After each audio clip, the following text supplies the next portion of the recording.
What we did was we started with a blank wall, a 70-foot long wall along Granite Creek, and a question. What is the history that this creek wants to tell us? Mahamga Gamu, Yamalich Linda Ogo. Greetings, my name is Linda Ogo. I am the Language Arts Media Coordinator for the Yavapai Prescott Indian Tribe here in Prescott, Arizona. A while back when Elizabeth came to the Culture Department, she approached us about doing a mural project with a group of kids at the Mile High Middle School. I gave them each a journal. We met every other day and we'd sit on the creek. We'd eat lunch and we'd do some quiet time where they'd journal stories that they heard in the wind or stories that they heard from the trees.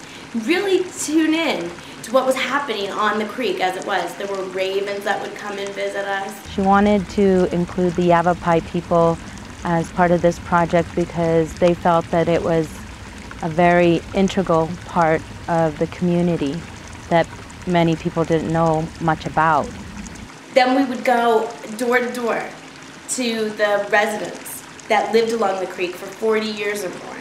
And we actually sat in people's living rooms and interviewed them. These old people who'd lived on Granite Creek for their whole lives would be sitting there with 14 kids and me with all our little journals, writing down every word they said. It was a really sweet way to get to actually know people. So people opened up their homes to us. They were looking for consultants from the tribe to help them with the history or to create some type of a timeline to depict the historical significance of the Yavapai tribe in the area. With history we create community, with nature we create community, and then with actually creating the collaborative arts, you know, with having artists actually come in and work together, which is not something visual artists do very often. Usually a visual artist will paint by themselves in a room. It sounded like a great project right from the get-go.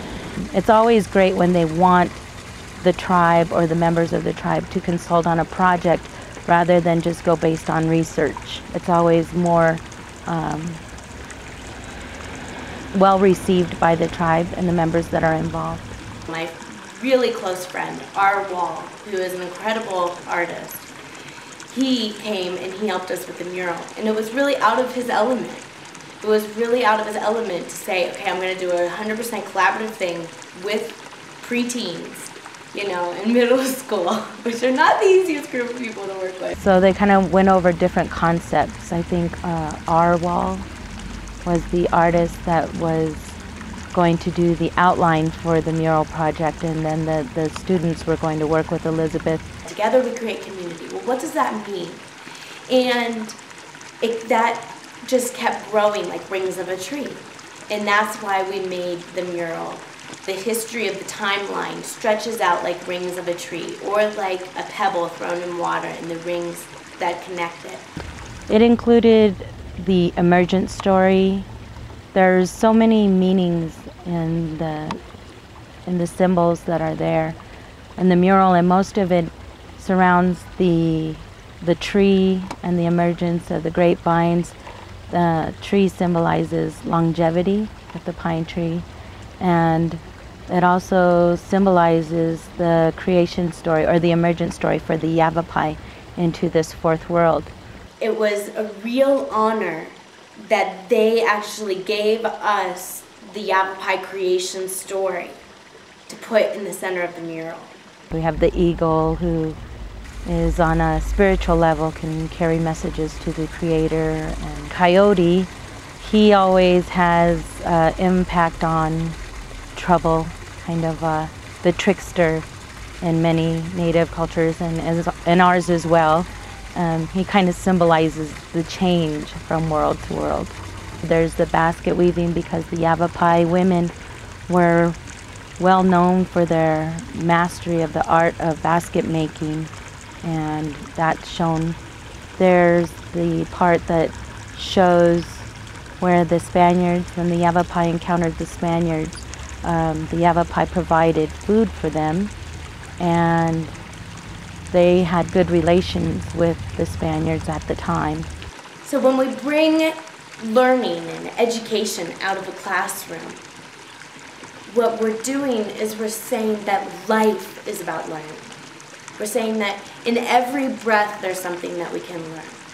We're saying that history doesn't live in textbooks, but history lives in the land. For the public, I think it's valuable because in itself it's educational just to know that there are a people, they're still here, and usually that's the main question that comes from people who view the mural. They see it and say, well, who are these people and where are they? I think it's important for art to be public. I think it's important for art to be part of life. I think it's really important for us to not designate art into museums and art into textbooks and art into fine galleries where only the wealthy go. Art is a part of life. It's how we live. It's how we tell stories. It's how we remember our songs. It's how we remember our cultures. It's how we remember who we are. It's what reflects our inner being. And I think both sides learned so much from it. What I noticed happened for these kids is that learning became something that they were excited about.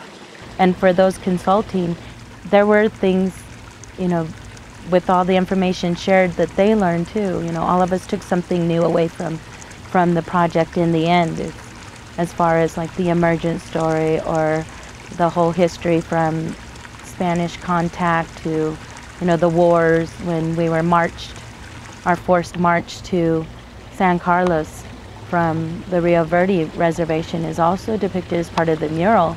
It's not intended to be a negative thing in any way, but it's just part of the history. And I think it was represented as delicately as possible in that mural. And so suddenly the creek was reflecting their own inner learning. And that's so beautiful, when we start to acknowledge each other. We start to acknowledge cultures and we start to acknowledge its gifts through art. There is healing that can happen.